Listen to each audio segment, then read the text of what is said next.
Bonjour à toutes et à tous les gars, aujourd'hui on est le jeudi 5 octobre les gars, aujourd'hui on a un marché un petit peu comme hier, un petit peu mitigé, on a eu quand même pas mal de mouvements hier soir et ce matin, mais pour le moment il n'y a pas grand chose, on est quand même autour des 0%, on voit clairement le AAV qui pump, on a plus 5%, et vous vous souvenez je vous avais donné il y a près d'une semaine la demand où on allait probablement rebondir et c'est chose faite.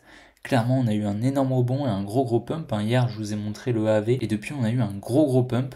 Donc on ira voir ça rapidement. Également hier soir j'ai pris 2 SL et un break-even, donc on ira voir ça rapidement.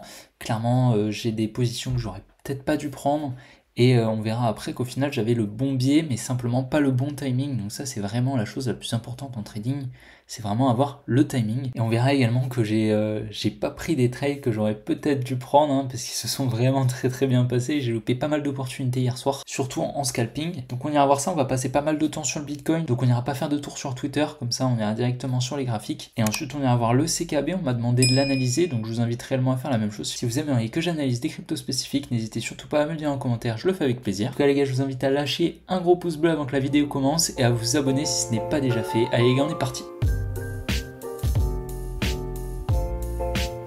Et donc voilà, on est sur le graphique les gars, donc vous vous souvenez, je vous avais dit qu'on allait probablement venir chercher, enfin que c'était sûr qu'on allait chercher ces liquidités et ces choses faites, on est venu les chercher une première fois, ensuite on a recréé la liquidité, comme vous pouvez le voir, on a créé des equal high et on est venu liquider une deuxième fois. Et donc la vidéo, je l'ai postée à peu près à cet endroit-là, on a eu un petit dump que j'attendais et je voulais rentrer à cet endroit-là. Malheureusement, je ne suis pas rentré, donc j'ai pas saisi l'opportunité malheureusement, mais comme vous pouvez le voir, on est en train de créer de la liquidité au sud, donc ça me déplaît un petit peu, mais probablement que je vais essayer de choper un short par ici pour essayer de venir target ces plus bas. En plus, on a de l'imbalance, comme vous pouvez le voir, et ensuite, on verra si on continue à baisser ou si on repump, mais clairement là on a une très jolie structure qui est en train de se dessiner, on a une très belle structure baissière. Donc est-ce que on va pump, est-ce qu'on va dump? Là pour le moment c'est assez mitigé, on va d'abord se concentrer sur le court terme. Sur le court terme, je pense que ce high est protégé tout simplement parce qu'il a libéré beaucoup de liquidités avec ces equal high ici, donc je pense qu'il est protégé et c'est pour ça que je vais essayer de choper un short par ici pour avoir un petit retournement et target donc notre trading range qui se trouve ici. On ira voir en lower time frame, on verra que la distribution est magnifique clairement. On verra les deux shorts que j'ai essayé de prendre et clairement je me suis mordu les doigts, extrêmement dommage, et j'aurais probablement pas dû prendre ces trades et j'aurais dû justement prendre un petit peu de recul sur la chart et regarder un petit peu en higher time frame et on aurait vu que justement on était en train de distribuer, mais bon c'est pas très grave. Donc en fait j'ai pris un SL et un break-even sur Bitcoin et j'ai pris un SL sur DYDX, on ira voir ça, mais en tout cas les billets étaient bons, mais c'est le timing qui était mauvais, donc on va voir ça de suite. Donc voilà, donc comme vous pouvez le voir, on est en 1 minute sur le Bitcoin. Donc comme vous pouvez le voir, qu'est-ce que j'ai fait? Donc on était à peu près ici et j'attendais un retournement. On va zoomer un petit peu, j'attendais un retour dans cette demand et c'est bien sûr ce qu'on a eu, bien sûr, parce que la demand était la plus pertinente. On effectuait la mitigation ici de cette demand qui elle-même effectuait la mitigation de cette demand. En plus de ça, on avait un espèce de support ici, comme vous pouvez le voir, une touche. On avait des touches ici, par là, donc elle a libéré énormément d'ordres et donc on est venu les refermer avec cette mitigation. On est venu refermer les ordres, c'est le principe de mitigation tout simplement, et qui a ensuite libéré un énorme mouvement haussier. Donc bien sûr que je n'ai pas eu, c'est malheureux, mais bon c'est comme ça. Et puis pour couronner le tout, j'avais dessiné deux demands. J'avais dessiné celle-ci qui était pour moi extrêmement pertinente, et j'avais dessiné une autre demand ici qui était pour moi également pertinente. Pourquoi? Parce que on était venu casser ce support avec ces demands. Donc si on voulait pousser le prix vers le haut, on venait dans cette demand. Si on voulait retracer, créer un petit peu plus de liquidité, on serait venu rebondir dans celle-ci. Et ben voilà, on est venu dans celle-ci, mais bon, de toute manière, je comptais pas prendre de position, sinon j'aurais pris cette demand bien sûr. Et c'est malheureux, comme vous pouvez le voir, on a eu un très beau mouvement. Et puis après, qu'est-ce qui s'est passé? On est venu donc liquider nos equal high en higher time frame là, avec ce gros mouvement, et je me suis dit que ce high était probablement protégé.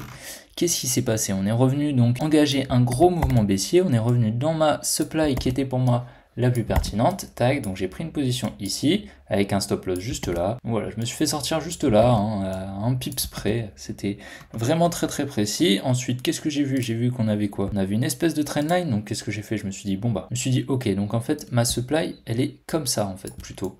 Je pense qu'on est revenu un peu plus profondément dans la supply, et on vient la mitigated en liquidant cette trendline ici, et donc, ce high est protégé. Donc je prends une position au changement de structure ici. Boum, qu'est-ce qui se passe? je me fais sortir. Bon, avec un peu de chance, je me suis mis ABE juste là et je suis vraiment allé dormir juste là. Donc j'ai pris un break-even. Ça a été extrêmement rapide, hein. Je me suis mis à break-even directement, je me suis fait sortir 2 minutes après. Mais bon, écoutez, c'est pas très grave. Honnêtement, c'est pas très grave. Ça me fait moins un R sur le Bitcoin. Sachant que bon, j'étais déjà à 15% là sur ce mois. Donc ça va, je suis large. Et donc comme vous pouvez le voir, après, on est venu créer des equal high ici en lower time frame, donc en 1 minute.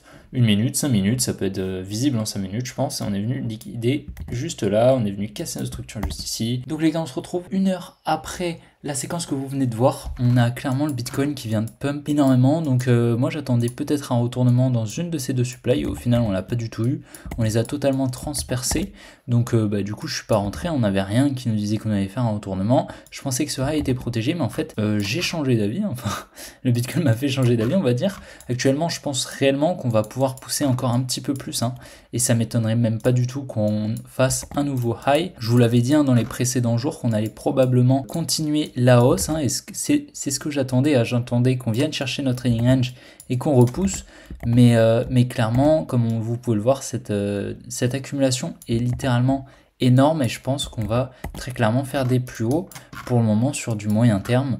Et le gros pump qu'on a eu vient de me le confirmer. Et si on regarde la heatmap, clairement on a encore des liquidités au-dessus des 28 500 et on a des liquidités au-dessus des 28 250 à peu près, et on a un petit gap entre les deux. Donc le gap il serait environ à cette supply juste là, comme je vais vous la tracer. Donc le gap serait entre les deux là. Donc qu'est-ce qui serait intéressant? Ce serait qu'on push, qu'on ait une petite réaction, probablement qu'on baisse encore un petit peu, mais là je vous parle sur du moyen terme, pas sur du court terme. Qu'on baisse encore un petit peu, qu'on up, et ici qu'on vienne distribuer, réaccumuler, push, et ensuite peut-être qu'on fasse une distribution afin de faire des plus bas. Mais clairement je pense que pour le moment ce high on va venir le liquider tôt ou tard, clairement on a pas mal de liquidités au nord et ça va nous permettre d'accumuler encore plus de liquidités au sud, ce qui nous permettra de faire un gros dump lorsque ce sera le moment. Mais pour le moment je pense qu'on va pump et je trouve ça assez confluent, mais après on n'est pas du tout à l'abri de faire un dump, de venir chercher notre trading range ici. On a pas mal de liquidités et ensuite de repump, c'est tout à fait possible. Pour le moment, on va attendre ce qui se passe. Je vous conseille pas de vous placer avec autant de volatilité. Je vous conseille d'attendre un setup qui se dessine. Et moi, c'est ce que je vais faire. Donc là, on va regarder ce qu'il peut nous proposer. Mais voilà, je pense que cette supply sera intéressante pour avoir un rebond. Et ensuite, probablement, faire des plus hauts. On va voir ce qui va se passer. Les gars, je vous laisse pour la suite de la vidéo. Donc voilà, je vais vous montrer rapidement mon trade sur le DYDX. Donc je me suis fait SL extrêmement rapidement, comme vous pouvez le voir. On va se mettre en 1 minute. C'était un petit scalp. Voilà, qu'est-ce que j'ai fait? Je me suis dit très clairement, ok, on a créé de la liquidité juste là, on est venu liquider, on a cassé nos structures. Très bien, on va revenir faire un rebond pour repartir. Je me suis dit que cette demand me paraissait pertinente, mais c'était possible qu'on revienne un petit peu plus profondément, donc j'ai mis mon SL juste là. En plus de ça, comme vous pouvez le voir, on était venu créer de la liquidité juste là qu'on était venu liquider, donc pour moi ce lot était protégé.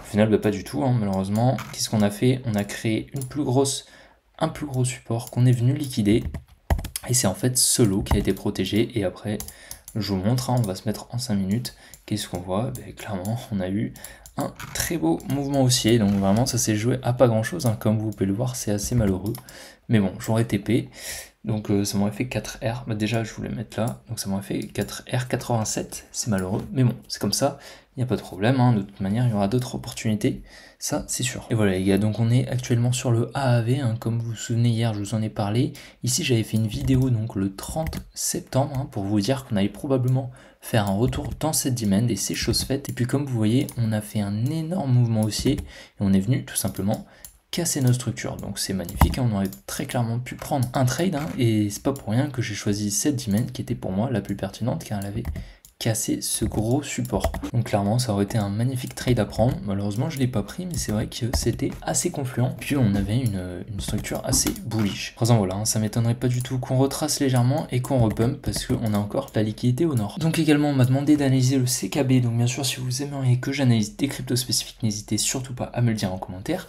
Donc la charte du CKB est assez bizarre, hein. On range un petit peu, on a vraiment un gros range entre ce high ici et ce low, et c'est vrai que on bouge vraiment pas beaucoup, hein. Là on a la majorité des ordres qui sont par là, et comme vous vous souvenez, je l'avais déjà analysé, j'attendais un retour dans cette supply pour ensuite rebaisser. Actuellement, on n'a pas grand chose, hein. On n'a pas pris beaucoup de liquidité, vous voyez, on est venu shift ces high ici là, mais vraiment c'est léger et on n'est pas du tout venu chercher ce high qui est pour moi celui qui a récupéré le plus de liquidité.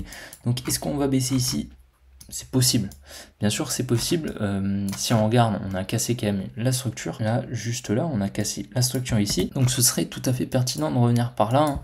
Pour rebaisser, c'est tout à fait possible. En plus, vous voyez, on est en train de créer de la liquidité en lower time frame. Puis ce qui est sûr, hein, c'est qu'on a vraiment une grosse poche de liquidité au sud, hein. On a quasiment pas de lots qui ont été nettoyés, hein, à part ceux-là ici. Clairement, on a beaucoup de liquidité à venir chercher. Donc on viendra les chercher un jour ou l'autre. Maintenant, le plus important, c'est de savoir quand, avoir le bon timing pour rentrer sur le marché. Ça, clairement, c'est le plus compliqué. Donc est-ce qu'on va venir dans cette supply pour ensuite rebaisser? Possible. Maintenant, moi, ce que j'aime pas du tout, c'est vraiment que on laisse de la liquidité ici et qu'on n'est pas venu assez haut. Pour moi, on n'est pas venu assez haut. Donc après, on peut largement avoir une structure un peu plus plate, hein, un peu comme ça, étant donné que dans la temporalité, on est quand même assez long. Donc c'est une structure qui peut être validée. Maintenant, je préférerais réellement qu'on vienne dans cette supply rebaisser, ce serait vraiment magnifique. Voilà, et comme on voit sur du plus court terme, hein, on est venu chercher donc ces liquidités ici, donc c'est normal qu'on ait une grosse réaction, on a eu une grosse libération d'ordre. Et comme vous pouvez le voir, on a pas mal de liquidités encore ici, donc on va probablement encore pousser.